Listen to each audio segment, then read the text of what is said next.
চট্টগ্রাম বন্দর থেকে রপ্তানি পণ্য নিয়ে কলম্বোর উদ্দেশ্যে যাত্রা শুরু করেছে বাংলাদেশি পতাকাবাহী feeder vessel MB HR Hera. বুধবার সকাল 7:30টায় চট্টগ্রাম বন্দর থেকে 555 টিইউএস বা 20 ফিট ইকুইভ্যালেন্ট ইউনিটস রপ্তানি পণ্যের কন্টেনার নিয়ে যাত্রা শুরু করে জাহাজটি।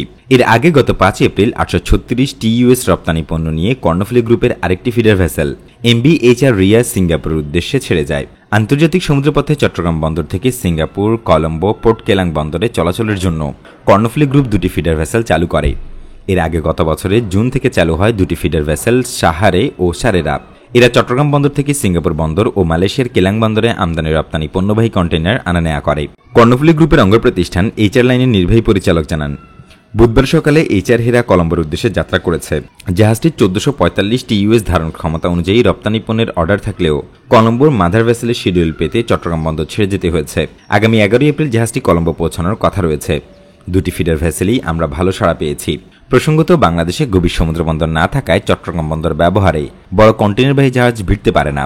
ফলে আন্তর্জাতিক রুটে কন্টেনারবাহী পণ্য পরিবহনের জন্য ছোট জাহাজের উপর নির্ভর করতে হয়। এসব জাহাজে করে চট্টগ্রাম বন্দর থেকে কন্টেনারবাহী পণ্য সিঙ্গাপুর, মালয়েশিয়া, চীন সহ বিভিন্ন দেশের বন্দরে ট্রানজিট সুবিধা নিয়ে নির্দিষ্ট গন্তব্যে পৌঁছানো হয়। এইসব জাহাজকে ফিডার ভেসেল হিসেবে অভিহিত করা হয়। চট্টগ্রাম বন্দর থেকে সিঙ্গাপুর, মালয়েশিয়া, শ্রীলঙ্কা ও চীনের বন্দরগুলোতে বিদেশি 22টি ফিডার অপারেটর 84টি কন্টেনার জাহাজের মাধ্যমে ট্রানজিট রুটে পণ্য পরিবহন করে। দেশীয় একমাত্র প্রতিষ্ঠান হিসেবে কর্ণফুলী গ্রুপ বাংলাদেশি পতাকাবাহী 4টি ফিডার ভেসেল পরিচালনা করছে। শীঘ্রই তাদের বহরে যুক্ত হবে আরও 2টি ফিডার ভেসেল।